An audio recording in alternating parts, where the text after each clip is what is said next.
第5章，一个好邻居。瞧，你现在又在捣鼓什么呢？一个下雪的午后，梅格看见他妹妹穿着雨靴，戴着旧兜帽外套，一手拿着扫帚，另一只手拿着铲子，穿过门厅，便问道：“我要出去活动一下筋骨。”乔回答，眼睛里闪烁着调皮的光芒。你今天早上不是已经走了2趟远路了吗？外面又冷又阴沉。我劝你还是待在家里，烤着火，又暖和又舒服，我就打算这么做。梅格说着，感到一阵寒意。你知道，我通常不听劝，我不能一整天什么都不做，而且我也不喜欢在壁炉边打瞌睡。我想出去冒险，我要出去找点乐子。梅格回到餐厅暖脚，读起了《艾凡赫》。乔则精力充沛地开始清理路上的积雪。雪很轻，他很快就在花园周围扫出了一条小路，这样贝斯等太阳出来时就可以出去散步了。他的那些残疾娃娃们需要呼吸新鲜空气。花园紧挨着劳伦斯先生的地产，房子位于市郊，很像乡村，有绿树成荫的小径和草坪。花园宽敞，街道也宁静。一道低矮的树篱是2家之间的分界线，一边是一栋深褐色的老房子，看起来有些荒废，夏天时点缀其间的葡萄藤和周围的花朵都不见了。另一边则是一座气派的石头宅邸，处处显示出主人的富裕，从大马车房到修剪整齐通往暖房的小径，更不用说透过厚重窗帘隐约可见的无数精美物品了。然而，这所房子却显得孤寂冷清，毫无生气。草坪上没有孩子玩耍，窗边也没有母亲的身影，除了那位老先生和他的孙子，再无他人进出。乔把这所房子想象成一座施了魔法的城堡，里面堆满了无人享用的奇珍异宝和舒适用品。他早就渴望一探究竟，并和年轻的劳伦斯打个招呼。他似乎也想认识他们，却不知如何开口。自从那次舞会后，乔对邻居的兴趣与日俱增，并且已经想好了几个与他攀谈的策略。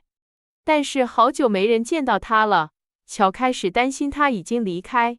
直到有一天，他在楼上一扇窗户里看见一张脸，正好奇地望着他家的花园。贝斯和艾米正在那里打雪仗。这个年轻人需要陪伴和乐趣，他自言自语道。他祖父不知道什么对他好，把他关起来，与世隔绝。他需要和快活的男孩子们一起玩，或者和一个年轻活泼的人在一起。我真想去跟那位老先生说说。这个想法让他觉得很有趣。他喜欢做些大胆出格的事，而且总是用他那些突如其来的言行惊吓梅格。乔没有忘记他去那所房子的计划，在那个下雪的午后，他决定付诸行动。当他看见劳伦斯先生出门后，便开始在雪地里扫出一条通往树篱的路，并在那里停下来观察情况。一切都很安静，楼下窗户的窗帘都拉着，没有仆人在附近。唯一能看到的人影是楼上一扇窗户里一个深色卷发、单手托腮的脑袋。他就在那儿。乔想，可怜的男孩，在这么阴沉的一天里，又孤单又生病，真可怜。我要朝窗户扔个雪球让他看看我，然后我会对他说些友好的话。说做就做，乔扔了一个雪球。窗边的人立刻转过头来，那张脸立刻摆脱了疲倦的神情，眼睛亮了起来，嘴唇露出了笑容。乔点点头，笑了起来，挥舞着扫帚问道：“您好吗？您生病了吗？”老李打开窗户，声音沙哑的像乌鸦叫一样回答道：“我好多了，谢谢。我得了重感冒，整个星期都没能出门。我很抱歉，您都做些什么来消遣呢？什么也不做，这里闷得像坟墓一样。您不看书吗？几乎不看，他们不让我看。也没有人给您大声朗读吗？我祖父有时会读，但是我的书他不感兴趣，而且我也不喜欢总是麻烦布鲁克先生给我读。那么，请个人来陪您吧。我不想见任何人，男孩子们太吵了，而且我头疼。您不认识一个愿意大声朗读、聊会儿天的和气姑娘吗？女人比较安静，而且通常喜欢照顾病人。我不认识任何人。那我呢？乔笑了起来，但立刻又止住了。当然是真的。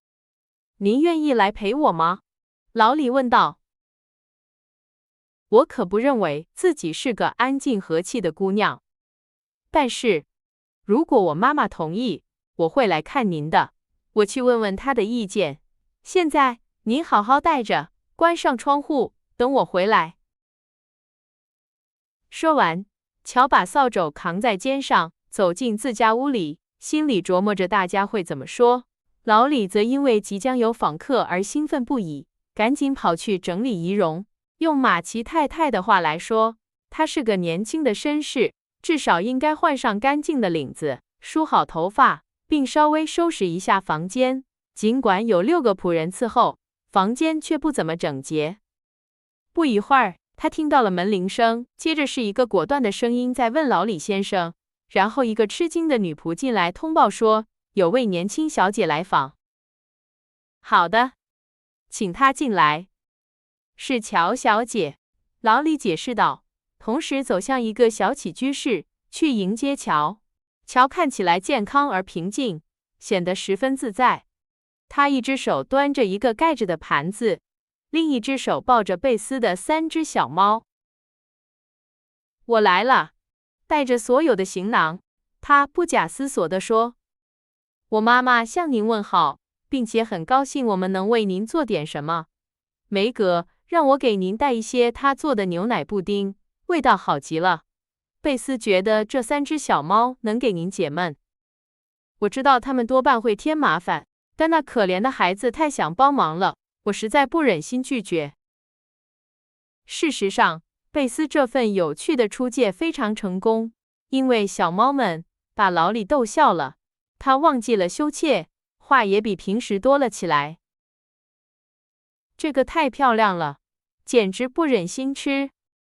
老李笑着说。乔揭开了盘子盖，盘子里是白色的牛奶布丁，周围用一圈绿叶和艾米最喜欢的红色天竺葵花瓣装饰着。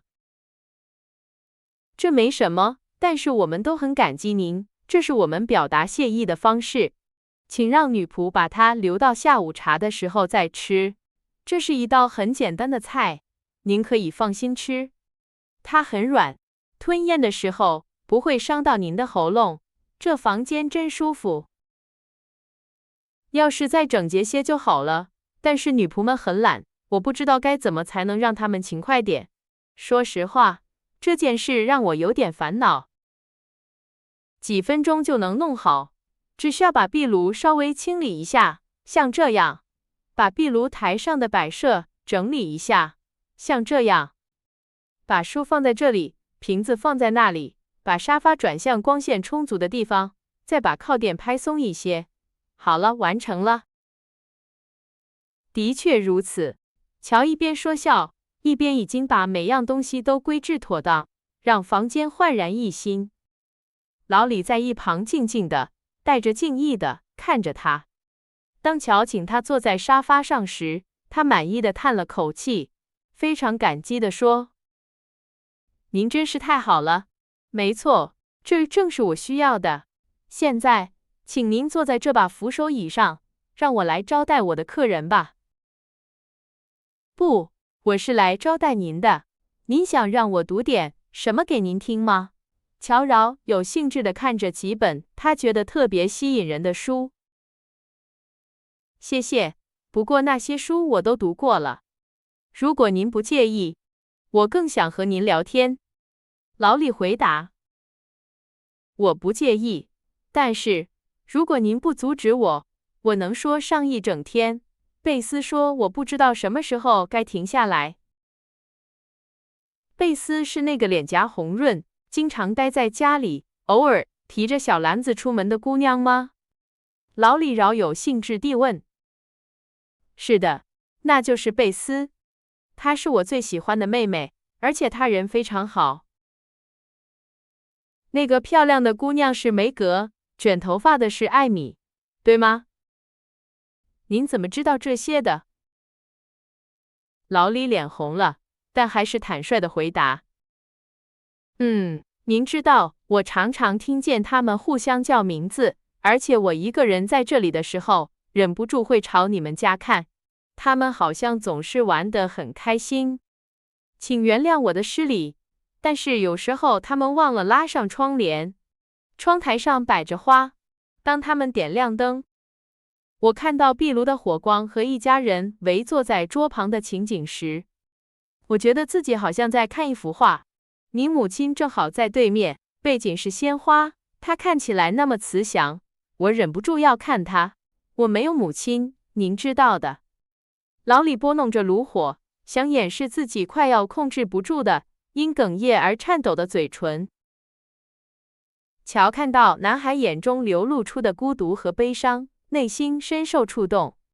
他受过良好的家庭教育，没有任何偏见，尽管只有15岁，却像孩子一样天真坦诚。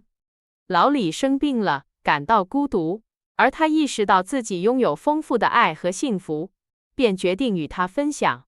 于是，他带着友善的表情，用异乎寻常的温柔语气说：“那么，我们以后永远不拉窗帘了，这样您就可以随便看了。不过，与其只是从远处看着我们，您为什么不来拜访我们呢？我母亲非常和蔼，会很乐意接待您。如果您想听，我会让贝斯给您唱歌，艾米会跳舞，梅格和我会讲我们演戏的趣事逗您笑，我们会玩得很开心的。您觉得您祖父会同意吗？我想，如果您母亲向他提出来，他会同意的。他虽然看起来不像，但其实是个很和蔼的人，而且他让我做任何我想做的事。他只是不希望我去打扰陌生人。老李解释道，他越来越高兴了。我们不是陌生人，我们是您的邻居，而且很明显您不会打扰我们。我们想更好地了解您，而且我早就想和您交朋友了。我们住在这个区的时间不长，但我们和所有的邻居关系都很好，除了你们家。您知道，我祖父只喜欢他的书，不关心世界上发生的事情。我的家庭教师布鲁克先生不住在我们家，而且因为我没有人陪我出去，所以我待在家里，自己想办法打发时间。那样不好，您应该振作起来，多出去走走，接受那些邀请。这样您就会有很多朋友，也有很多好玩的地方可以去。如果您一开始觉得害羞，别担心，时间长了就会好的。老李脸红了，但他并不介意乔提到他的羞怯，因为乔是那么真诚，让人无法对他坦率的话生气。您喜欢您的学校吗？过了一会儿，年轻人问道。他一直盯着炉火。乔很高兴他开口说话了。我不上学，我是个工人，我是说，我是个劳动者。我照顾我的姑妈，她是个脾气暴躁的老太太。乔回答。老李似乎想再问些什么，但他想起打探别人的私事不好，便忍住了，显得有些不安。乔欣赏他的体贴，但因为他不介意拿马奇姑妈开玩笑，便兴致勃勃地向他描述了那位性急的老太太、肥胖的小狗、饶舌的鹦鹉，以及让他乐在其中的鹦鹉。老李听得入迷。当他讲到一位年老而自负的绅士曾向姑妈求婚，而鹦鹉竟在求婚过程中叼走了他的假发时，他笑得前仰后合，眼泪都流了出来。一个女仆甚至探头进来，看看发生了什么事。这让我感觉好多了，请继续。他请求道，把脸从靠垫上挪开，因喜悦而长得通红，容光焕发。乔因为受到欢迎而感到满意，继续讲着他的戏剧表演和计划，讲着父亲不在时他们的恐惧和希望，以及他和姐妹们共享的小世界里发生的有趣事情。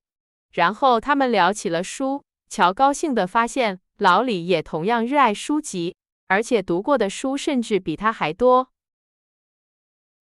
既然您这么喜欢书，就跟我下楼去看看我们的图书馆吧。我祖父出去了，所以您不用害怕。老李提议道，站起身来。我什么都不怕，乔摇着头回答。我相信您，年轻人钦佩地说，尽管他心里暗自思忖，那位老先生确实有让人害怕的理由，尤其是在他心情不好的时候。屋子里暖洋洋的，像夏天一样。老李带他穿过几间屋子，不时停下来让他欣赏那些吸引他目光的东西。最后，他们来到了图书馆。乔高兴地拍起手来，还跳了几个小步，这是他兴奋时惯常的举动。图书馆里到处都是书，还有绘画、雕塑和装满钱币和古董的柜子、扶手椅、奇特的桌子和青铜像。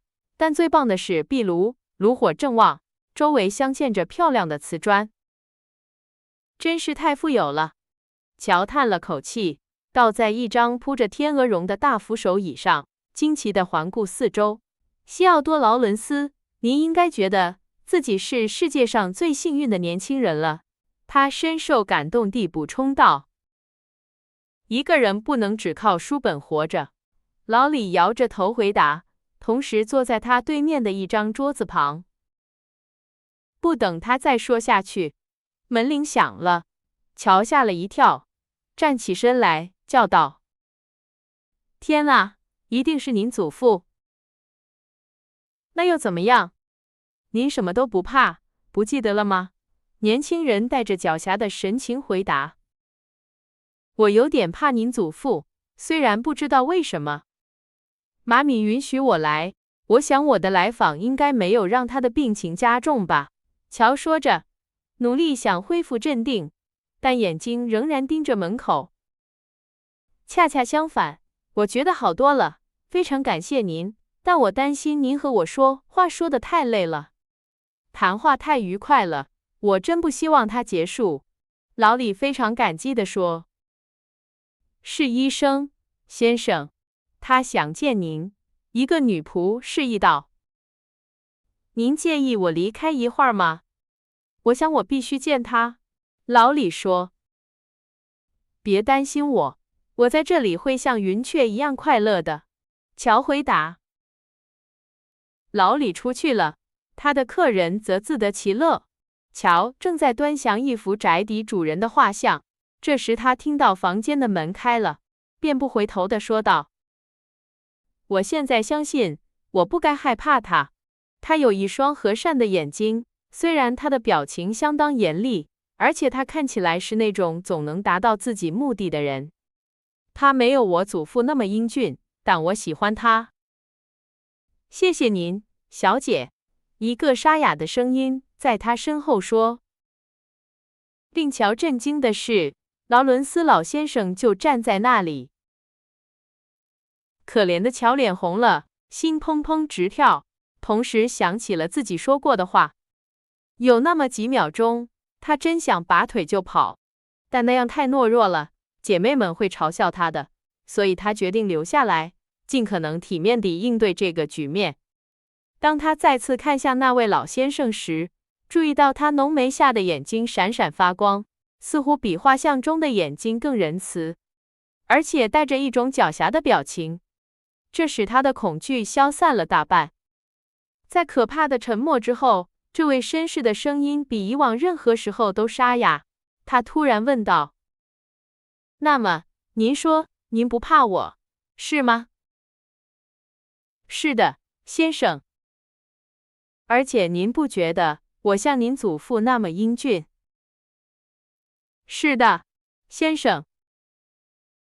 而且我似乎总是能达到自己的目的。”“那只是我的看法，先生。尽管如此，您还是喜欢我。”“是的，先生，的确如此。”乔的回答让这位老先生非常高兴，他笑了起来，握了握他的手，然后托起他的下巴，让他抬起脸，表情严肃地端详了他一番，放下手后，摇了摇头。“您有您祖父的脾气，虽然长得不像他。他是个好人，亲爱的，但最重要的是，他勇敢正直。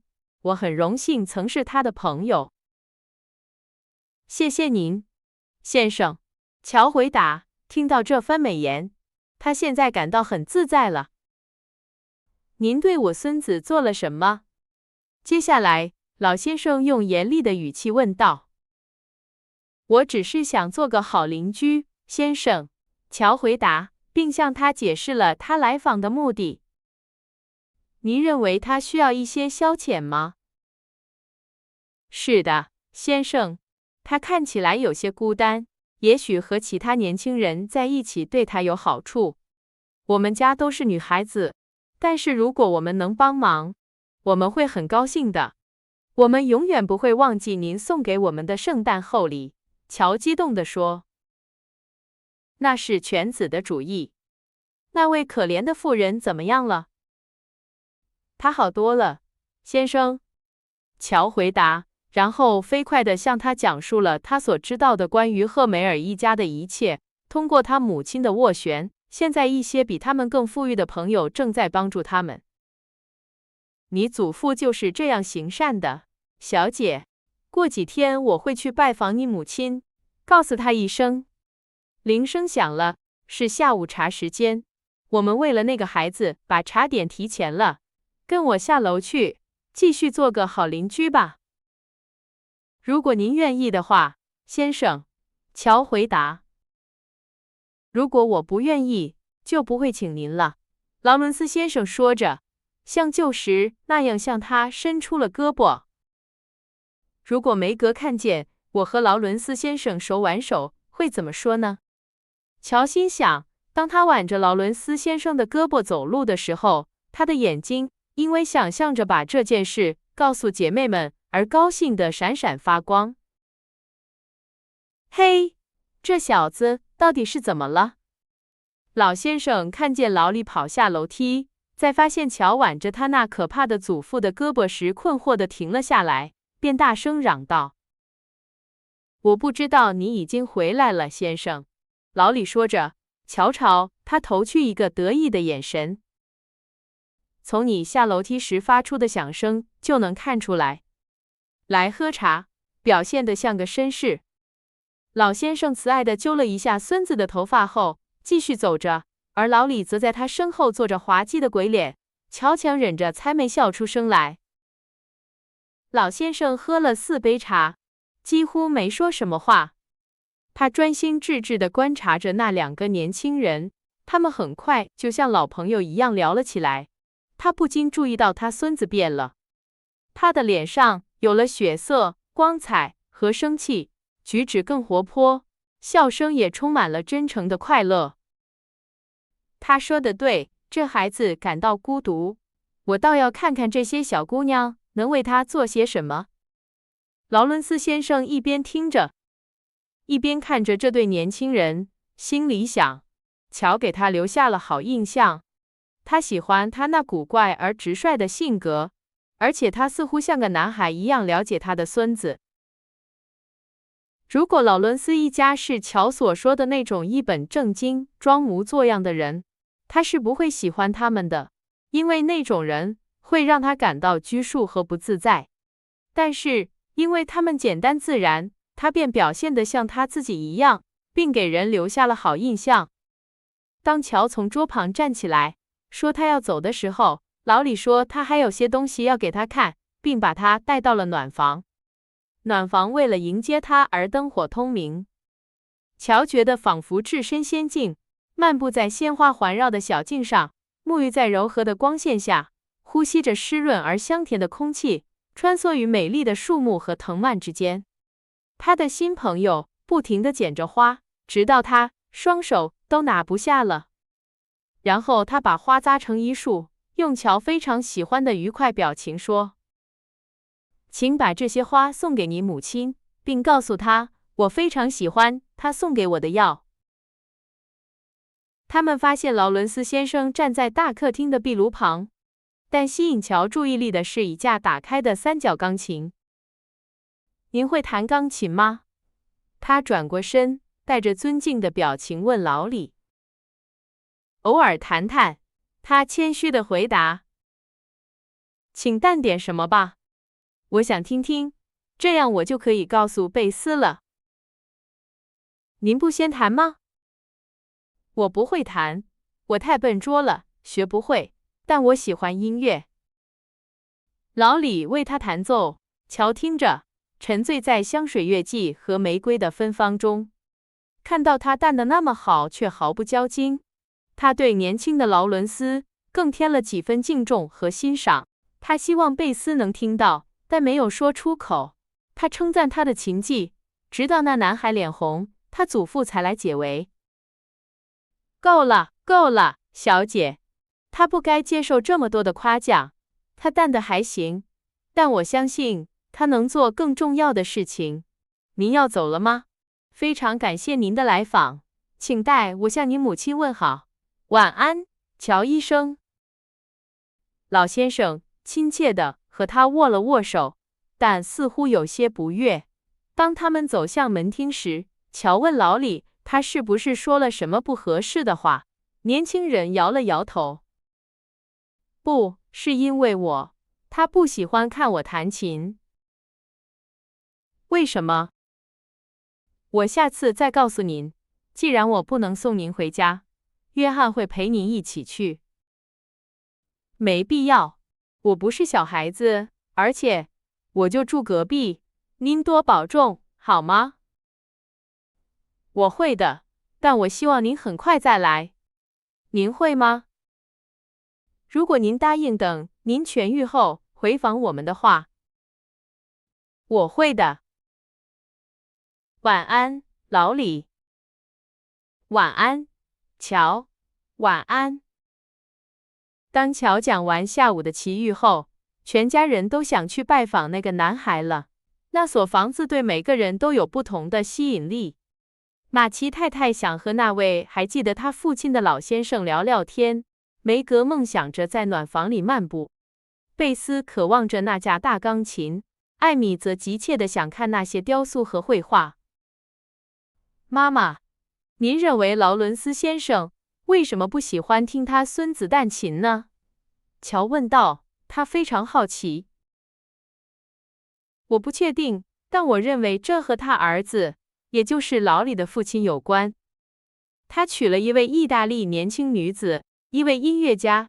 他父亲不喜欢他，他是个非常骄傲的人。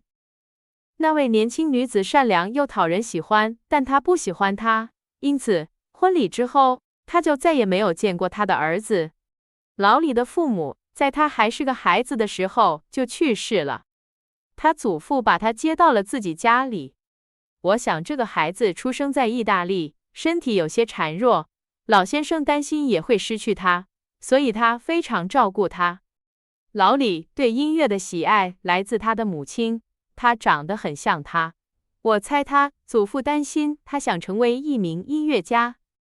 无论如何，他的天赋让他想起了那个他不喜欢的女人。我想这就是他变得闷闷不乐的原因，就像乔说的那样。多么浪漫的故事啊！梅格感叹道。胡说八道！乔抗议道。如果那孩子想成为一名音乐家，他就应该让他成为一名音乐家，而不是强迫他去上大学。而他根本不想去。这就解释了他为什么那么有礼貌，而且眼睛那么漂亮。意大利人很迷人，梅格说，他有点多愁善感。你对他的眼睛和礼貌了解多少？你几乎没和他说过话。乔反驳道，他一点也不多愁善感。我在派对上见过他，而且你所说的一切都说明他很懂得如何待人接物。他说，妈妈送给他的药的那句话很漂亮。我想他指的是布丁吧。你真是个傻孩子。他当然指的是你。真的吗？乔睁大了眼睛，因为这个念头从未在他脑海里闪过。我从没见过像你这样的女孩，别人夸你，你都注意不到。梅格说，带着一副经验丰富的女士的神情。这一切都只是胡说八道。如果你不拿你的蠢话来扫兴，我会很感激的。老李是个好孩子，我喜欢他，而且我们之间没有客套或类似的蠢事。我们都会对他好，因为他没有妈妈，而且他可以随时来拜访我们。不是吗，妈妈？当然，乔，你的朋友永远会受到欢迎。我希望梅格不要忘记，女孩子们不应该急着长大。我不认为自己是个小孩子，而且我还不是青少年。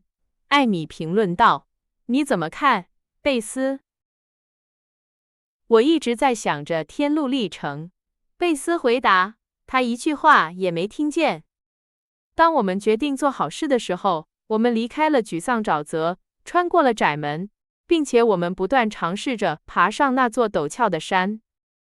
也许我们在山顶上找到的那座充满奇妙惊喜的房子，将是我们的美丽宫殿。